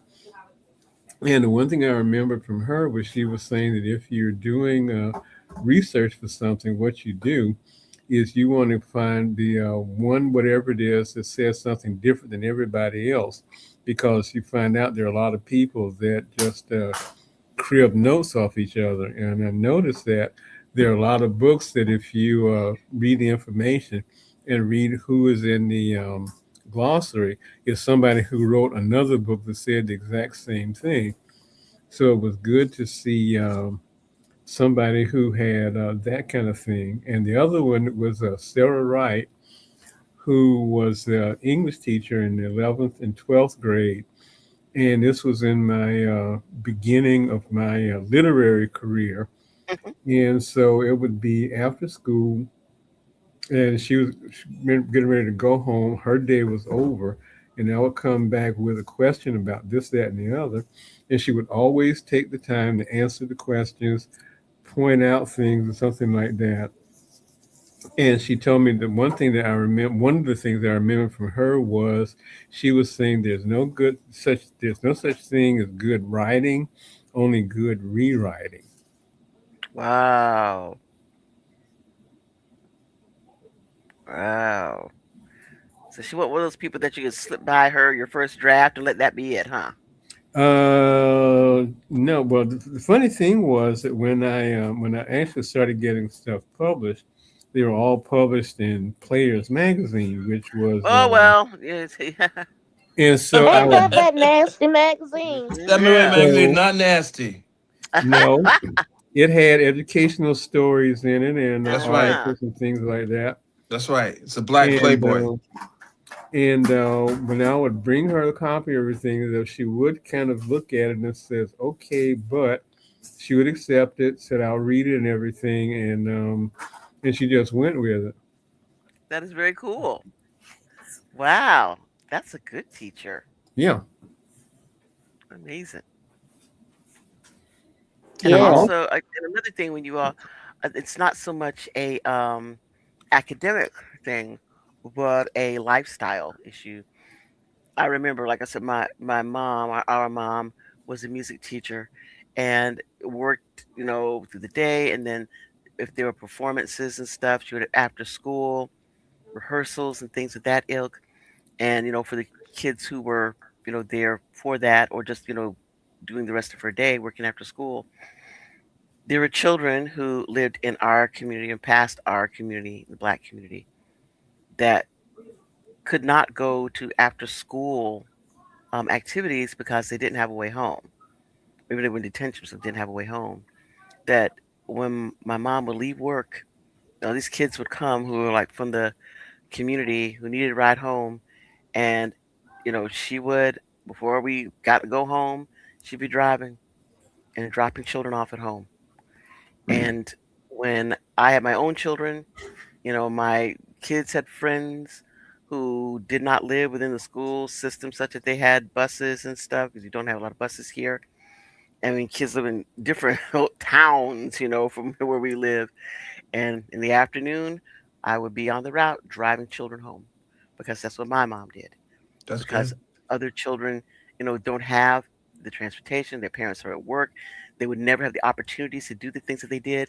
And that's the thing that my mom, as an educator, instilled in me is that you have the opportunity to help somebody get, that little piece of a thing they need, that exposure, that experience. You have a responsibility to do it if you can. And so Yeah. all it was, yeah, we get home later and stuff, but it was certainly worth it to make sure that all these young men and women got the opportunity to take advantage of those programs. Just like my mom made sure that those children got the opportunity to take advantage of all those programs. Yeah, I would do that too. But I'll tell people, they would ask me, "Hey, can I get a ride to a particular activity?" I would say, "Yeah, the 36 bus takes you to Nostrand Avenue There you and go. There you Fulton go. Street, and then get Yeah. off." No, but let me ask you this: did any of the students that your mom helped? Do you remember any of them ever coming back and saying thank you? Yes, Mhm. one student, Joe Who? Clay. Yeah. Yeah. That was the son my mom never had. Yeah. I remember Joe. Yeah. Mm-hmm. And yeah, he's smart, involved, active, and I know every time I leave work, you could take him home. Drop him off at their apartments. Mm-hmm. How did he do in life, or did he? Oh, he's doing very well. He lives in Arizona. He has a very high position at the University of Phoenix. Cool. I can see that. Mm-hmm. I can see that for him. He's doing very well. Good. Good for him. And I'm glad. being a teacher, I guess you can speak to this, both Penelope and Nikki. Uh, were there any students that your mom encountered that she had to try to, had a lot of faith in, or had a lot of encouragement in, and they just couldn't, for some reason, get over the hump regarding academics, or just not as successful as Mr. Clay was? Well, you know how it works. When we are feeling that we're not successful, we dive down into our holes and don't let anybody know where we are. So that could be an issue, but most people don't want to come to you and talk about their failures. So that could be a thing Oh, that's going right, on. But right, then also, there are people who are very successful, but if they're not living up to what they think your expectations are, maybe they never tell you, you know, because they think, man, I've done this, that, and the other, but, I have not lived up to the expectations this person had of me, even though you're doing great, you know? right. And again, people's lives are so different. When I was a young person growing up, I always thought, that, I expected to go different places, but it never really occurred to me that once you head out, that it's a possibility you may never live in your hometown again. So people that you knew, that you grew up with, a possibility that you will never see them again in life. I never really thought about that until, you get out there something, wow, I stuff has happened with this one, that one, the other one, on Facebook, or before that was classmates or whatever. And you see that people are out there and realize, wow, I have no possibility of communicating with these people ever again. You What do know? you mean? I mean, you have Facebook. Why can't you I'm communicate with? oh, okay, let me clarify. I have no desire to communicate with these people ever again. It's hard enough for me to, manage my current, people in my life, and to add other people. I try very hard not to do that. There are some people who just aren't on Facebook. Yeah, and there are people, yeah, who are not on social media as well. You should know Otto, who is not a social media person. Not at Well, all. well, Yeah, not at also all. you tend to think of people in your life as being like the internet. They're always going to be there somewhere, so you don't worry about Exactly. one day you're not going to see them anymore. What happened Exactly. to the? Where you're trying to say, what was the name of that person that sat in third period that sat behind you on the left side of the classroom? Do you remember their name? Yeah, I mean, could you imagine what life you would had if you started off in elementary school all the way through through college or whatever Mhm. school that you went through, that you maintained all the friends that you accumulated along the way. Wow, that would be crazy. Well, the Everybody you've crazy ever thing known. is there are people that I remember from elementary school that I have not that I probably, if I walk by them on the street, I wouldn't recognize them, but I remember their names. I remember things that they did. I remember all sorts of things just like that. So there are people that do make impressions for whatever odd reason. I guess that's when your mind finally goes and you're sitting there smiling off in the distance. That's what you're thinking about. Oh, Well, Mine, I mean, I'm the kind of person that um, I recognize people, but the problem is again, terrible with names. yeah, mine You is know, the terrible with names. I mean, I can see the person and I can say where I met them, who they are. But I can't tell you the name. I just what how class about or your the teachers? teacher was. Do you remember all of your teachers from elementary school all the way? Well, let's keep it short, all the way through high school. Yes, but You do. again, I don't know their names. I could know them by sight, but I do not know their names. In fact, I had a teacher.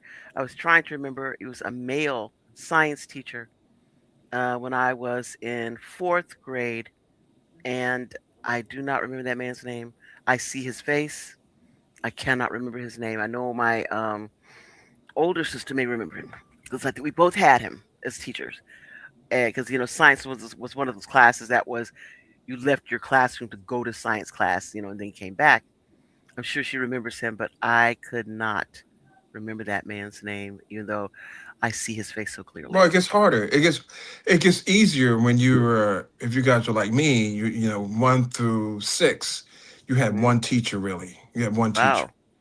That's what we had. I mean, basically, we had one teacher. Then in New York City school system, you had one teacher, and then you had people who come in and give specialty stuff. Like if they would teach you Spanish or Hmm. some sort of literature course or something like that. But basically, you stayed in that classroom all the time. Ah, interesting. So those are easier to remember. But once you start going to, in New York again called junior high school, I think they call it middle school in places that you guys are from. Yes. So in middle school, in that instance, you have like several classes that you get up and go to, Right. and those teachers are harder to. Their names are harder for me to remember. Yeah, because you got to remember what the classes were. You know, did I have separate science? Did I have separate Yeah, I mean, when you went in New York, social studies? you went to seventh grade, you had everything was separated with different classrooms. So it's Hmm. science and English and math and social studies, and then your language class, and then of course your gym class. So it's all slated out. It's all divided. Hmm. And then of course you had your homeroom teacher, who I have no idea who those people were. They just took attendance. Really? Oh yeah, homeroom teacher in New York. Basically, they took attendance that you were in school that day, and that was about it. Does everybody in your homeroom class have the last name with the same letter? Yeah. Last name. Oh no, not New York City. No, that Mm. couldn't be a thing. Hmm. Well, I was No, just wondering how it is then that you're separated by homeroom. They could just make it your English class. Why not that? no, they didn't do it that way. I guess it could be done that way, but the Board of Education in New York City decided not to do it that way. So Okay, home just wondering. homeroom homeroom was basically checking in that you were there that day. Okay, Yeah. but Now they that's didn't teach that's anything. now that's what they did here. That the classes that you were sorted alphabetically. Yeah, Wow. Wow. We were not sorted alphabetically. Now, I don't know what we were sorted, but I had to be something system, but it wasn't alphabetically. But not that hodgepodge of people that were in my homeroom class. okay, just wondering. Well, We have one of the we crazy things they did here was when they decided they had to integrate the student bodies, and the way they did it, there was and this is the thing that was so angering when they say that they finally determined after 30 years, and the fact that not only was the woman who brought the suit against the school board had died, but her child had died by the time they finally came up with a ruling that said that the school board had done a good faith effort to integrate the schools, but because of living patterns and this, that, and the other and stuff, they couldn't do anything. And what they had done with one of the schools, they did, if you look through their yearbook, you will see go through the A's and the B's and so forth. And every once in a while, you see a black person pop up. And then after you got to the M, it looked like, as the old expression goes, which probably you can't say anymore, that he had enough black people to do a whatever kind of movie that needed a bunch of black people. They had transferred the students by their last names. They didn't make Hmm. any effort to transfer them by where they lived or what Wow. the proximity was. They just, as a group, just cut and paste all of them to certain Wow. Wow. That's strange. I mean, we're subject to so many different um different Levels. systems. Yeah, Yeah. we have no idea how they slice and dice us. You know, Yeah. But the other so thing is that we did have some teachers up until the library had made a change. The library and the school board had gotten together and made a change that students could check out 3 books just using their student number, and they wouldn't be charged overdue fines, or if they lost one or damaged one, they wouldn't be charged for it. But this was back when you had to have a card, and a lot of parents would not fill out a library card for their kids because they just didn't want to have it. That's another bill or something like that. So what she would do is every Thursday, she would load her van up with her students. She would bring them to the library. She let them check out books. If they were overdue, she'd pay the fines. If they lost or damaged them, she'd pay for that. And she was just to make sure that they had access to reading. Wow. That's great. I hmm remember when I got my first library card. me too. I remember That having overdue books. I had some Oh my trick that I gosh, so used. did I. I had some trick that I used that was it's so ignorant, but it worked for the 15-year-old me. What I would do is like come into the library and wait until the person was away from the desk, and then leave the library, the overdue books there, and then leave. Not realizing that eventually they was gonna catch up with me. When I try to take out a book. Yeah, yeah. Well, the other thing that goes with that was somebody would come in. This woman came in once and said, I turned those books in. I says, well, according to the record here on the computer, it says that you didn't. He said, no, I bet if you go back and check on the shelves, the books are there. And she kept Oh insisting. yeah, yeah. Uh-huh. Sneak in and put it back on the shelf. And to her credit, she had a general idea about what section the books came from, like they were all cookbooks or whatever it was, Mhm. but she didn't know anything about call numbers. She didn't. So Uh, they were on the shelf, but they were kind of way that no library staff member would put a book on the shelf back like that and stuff. So I just said, But wait okay, a I was, minute now. But isn't the Dewey Decimal System wasn't that in play back in the day? So couldn't and you look, just read? she know nothing about that. She know yeah. nothing I about mean, that. I Okay. mean, yeah, I mean, it was they were, but she didn't know how. She didn't know what the numbers meant. Oh, I see it. As a kid, I knew what they meant. I made So she sure that I didn't, knew I knew the Dewey Decimal System well. but she didn't know that 143.744 goes before 142.144. She just put them on the shelf in the same area and figured that was close enough. So I said, okay. Yeah, yeah. I mean, I when I was a kid, it was hard for me when I found there was a library, the place where you could actually take books out. I said, "Oh man, this is great! What a thing! Who knew they got a thing? You could take a book home." And then when they had like when they start lending out movies and other stuff, it's like it's a fantastic thing. And we used to live right next to a library. And remember Penelope? What? We used to live next Across to a the street? library. Yeah, Yeah, we're down the street. Yeah. right down Yeah. the street. I thought I guess people nowadays don't think that having a library in your neighborhood is a plus. And it is such a wonderful thing. Well, it Such a depends on what it's wonderful thing. for. Since we got that they've tried to diversify things and that in that we offer all sorts of things that we didn't have a few years ago. If you want to digitize all of your photographs or home moves or whatever, you can come in and we'll help you do that, no You're kidding. charge. That's cool. Yeah, things like that. They would try to do programs and special events and things like that to try to get people to come in. And so there are people that do appreciate having a repository for books and that kind of thing, you know. So we're not totally obsolete yet, although who knows, maybe between AI and whatever else and stuff, cut and budget cutbacks and stuff, we may be one day, but for right now, we're still in business. Why don't they use library cards as ID for like so that you can vote? That seems to me. Um, It's like what you have a library card now you can vote. well, Yeah, there you go. the bad thing about that is you have that library card is not a picture ID, so that's Yeah, why they that's can't true. use it.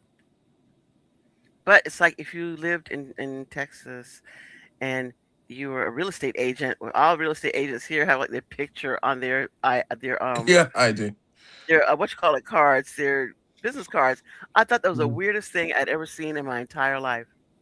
Well, Yeah. what we do as a compromise is you can register to vote at the local library. We have applications you can register to vote. I didn't know Fill that. it out. You fill it out, and we'll send it in, and they'll mail you your Really? voter's I did card. not Yeah. know that. Wow, that's great. I did So not you know can go that. to the Yeah. library or go to or when you get your driver's license, you can register to vote. So Hmm. And it used to be that schools used to be places of voting. I know. That seems to be no longer the case. Oh, no, here, remember we there used to are go at some school. schools. It depends on where the districts are. There are a lot of schools, a lot of community centers, and churches that end up as being polling places. Well, we talked about the some educators, not a whole lot of educators. We talked about education. What do you think the state is right now of black people in this country, the level of education? Do you think we're better off now or worse off or no change? I think we have more access to information, but we have to teach people how to discriminate about the information. I had, Hmm. since my hospital stay, I had a roommate that we got into a slight debate over. He felt that Google was all the education you needed. Anything you needed to know, just look it up on Google. And I was trying to explain to him that, well, yeah, but you still have to kind of parse that out because you can't tell what credentials whoever posted that Google article Hmm. had. And he just insisted that, that was it. That Google was the answer to all of the world's problems or whatever like that. So Why did you Yeah, think he but took that also, position? but a lot of people are like that. But I would say sometimes you don't know what it is that you need to know, Right. It's and like that's looking. also the issue. You know? It's like reading a dictionary or something or encyclopedia without knowing what you're looking for. Why well, do you why do you think that person took that position like that?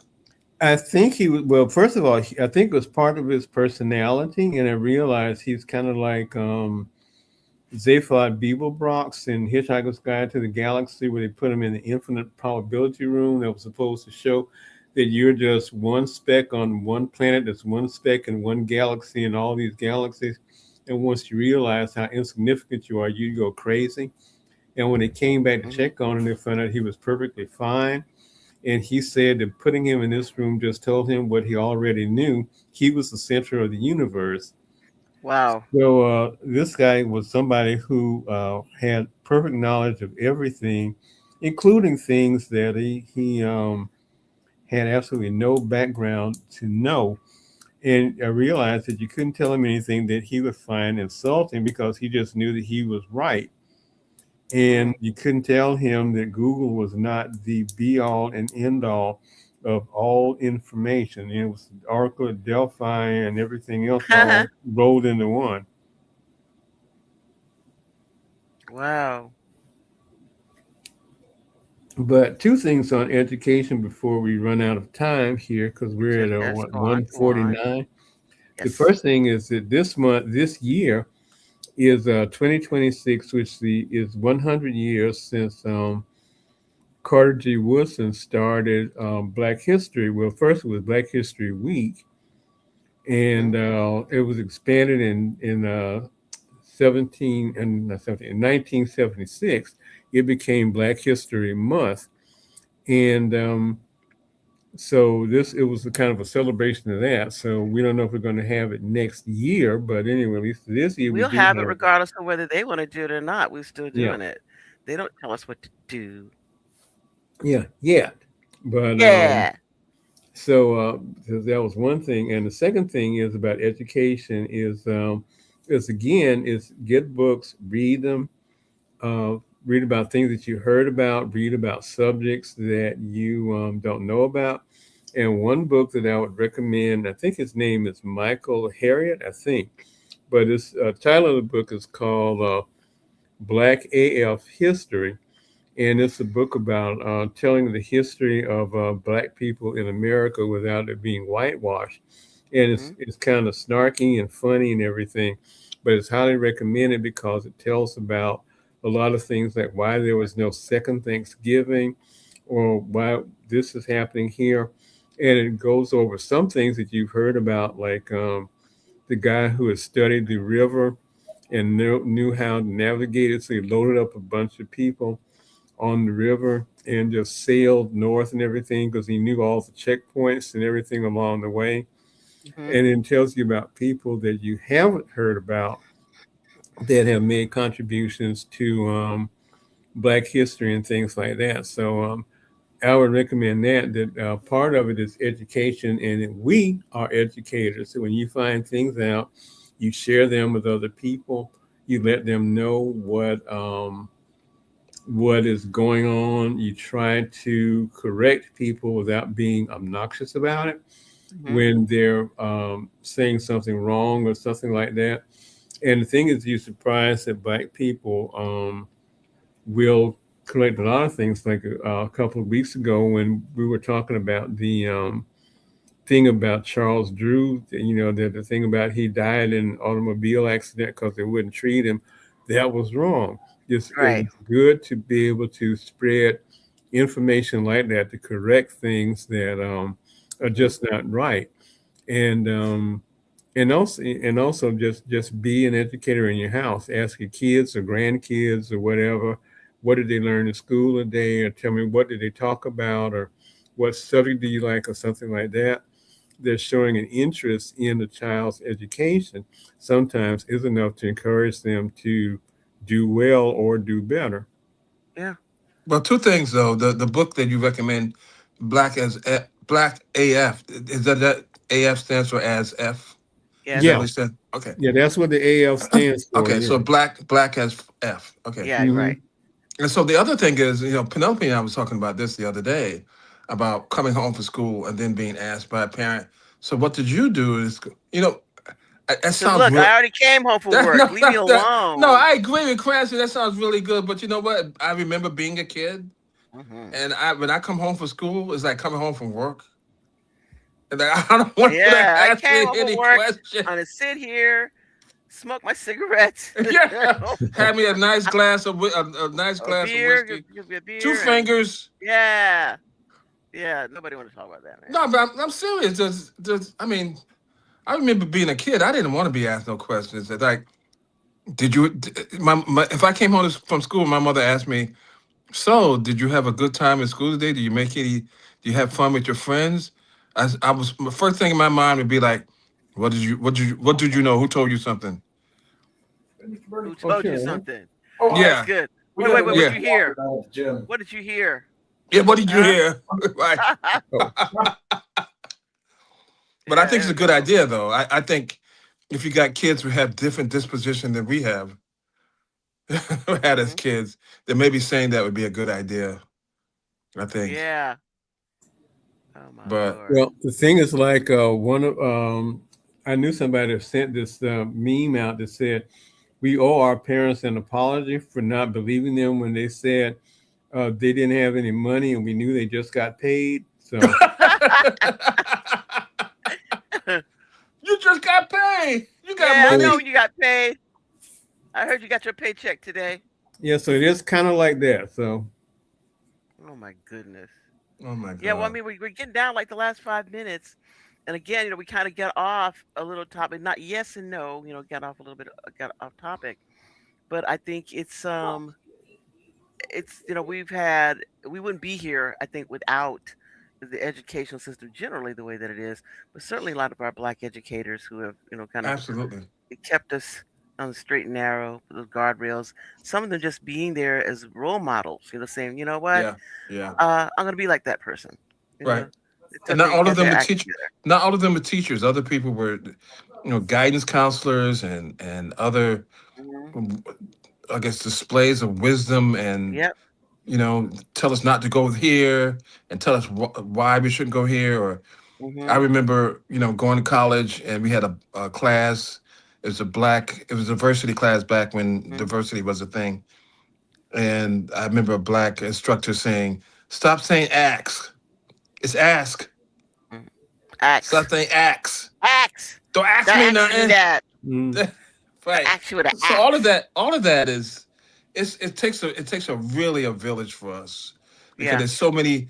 I'm surprised even at this age, as how much hate there is against us, And and for and no so many reason. people want to see us not succeed at I mean, all, it's not even an issue of succeeding. They don't not want to see you exist, live. You can't even exist, live. Yeah, just exist, right? exist. And Breathe the air.